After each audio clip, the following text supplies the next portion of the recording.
თანამედროვე სამყაროში, სადაც ტექნოლოგიური პროგრესი და მონაცემთა მეცნიერება ყოველდღიურობის განუყოფელი ნაწილი გახდა, მათემატიკა აღარ არის მხოლოდ სასკოლო საგანი, არამედ თანამედროვე ეკონომიკის ფუნდამენტური საყრდენი ინოვაციებისა და გრძელვადიანი კონკურენტუნარიანობის მთავარი მამოძრავებელი ძალა. სახელმწიფოთა განვითარების დონე არა მხოლოდ ბუნებრივი რესურსებით, არამედ იმითაც განისაზღვრება, თუ რამდენად კარგად შეუძლია მის მომავალთაობას კრიტიკული აზროვნება და რთული პრობლემების გადაჭრა. სწორედ ამ რეალობას გვიჩვენებს OECD-ის PISA-ს შეფასება, რომელიც 15 და 16 წლის მოზარდებში მათემატიკურ უნარებს ზომავს და გვთავაზობს გლობალურ სურათს იმის შესახებ, თუ რომელი ქვეყნები დგანან ხვალინდელი დღის ავანგარდში. აღნიშნული კვლევის შედეგები, რომელიც მოსწავლეების მიერ პრაქტიკულ საკითხებში მათემატიკური ცოდნის გამოყენების უნარს აფასებს, ცალსახად მეტყველებს აზიური ქვეყნების უპირობო დომინაციაზე. გლობალურ რეიტინგს სათავეში სინგაპური უდგას, რომლის საშუალო ქულაც 575-ში ადგას, რაც OECD-ის საშუალო მაჩვენებელზე 472 ქულაზე მკვეთრად მაღალია.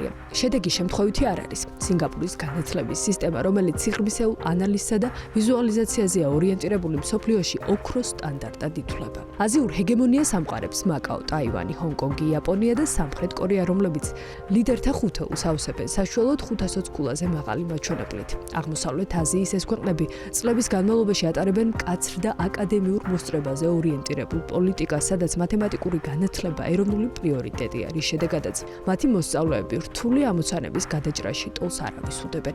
აზიური ვებხვების ფონზე ევროპული ქვეყნები სტაბილურ, თუმცა განსხვავებულ შედეგებს აჩვენებენ ევროპის კონტინენტზე. ლიდერის პოზიციას ესტონეთი იკავებს, რაც ბოლო წლების განმავლობაში გატარებული ციფრული რეფორმებისა და განათლების სისტემის მოდერნიზაციის დამსახურებაა. მას კვალდაკვალ მიჰყვებია შვეიცარია და ნიდერლანდები, რომლებიც 500 ქულიან ზღვარს ზემოთ იმყოფებიან. ათეულში ასევე ვხვდებით ირლანდიას, ბელგიას, დანიასა და პოლონეთს, რაც მიუთითებს იმაზე, რომ ჩრდილოეთ და დასავლეთ ევროპის სკოლებში მათემატიკური წიგნიერება კვლავ მაღალ დონეზე დარჩუნდება. საინტერესო და დამაფიქრებელია სურათი ჩრდილოეთ ამერიკაში. კანადა 497 ქულით მეცხრე ადგილს იკავებს და თამამად შეიძლება ითქვას, რომ ის აზიისა და ევროპის მიღმა ერთ-ერთი ყველაზე ძლიერი მოთამაშეა.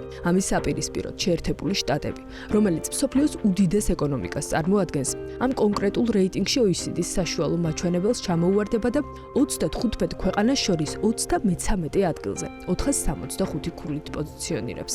ეს მონაცემი ამერიკული განათლების სისტემისთვის ერთგვარი განგაშისარია, რადგან ტექნოლოგიური გიგანტების სამშობლოში მათემატიკური უნარების დეფიციტმა შესაძლოა სამომავლო ინოვაციურ პოტენციალს საფრთხე შეუქმნას. კიდევ უფრო თვალშისაცემია გეოგრაფიული უთანასწორობა. რეიტინგის სათავეში ვერ ვხედავთ ვერც ერთ ქვეყანას აფრიკიდან, ახლო აღმოსავლეთიდან ან ლათინური ამერიკიდან, რაც გლობალურ საგანმანათლებლო სისტემაში არსებულ ღრმა უფსკრულზე მიანიშნებს, ვინაიდან მათემატიკური აზროვნება 21 საუკუნის უნივერსალური ვალუტა. ქვეყნები, რომლებიც დღეს სკოლის მერხებთან მარცხდებიან, ხვალ გლობალურ ეკონომიკურ კონკურენციაში აუცილებლად წაგებულები აღმოჩნდებიან.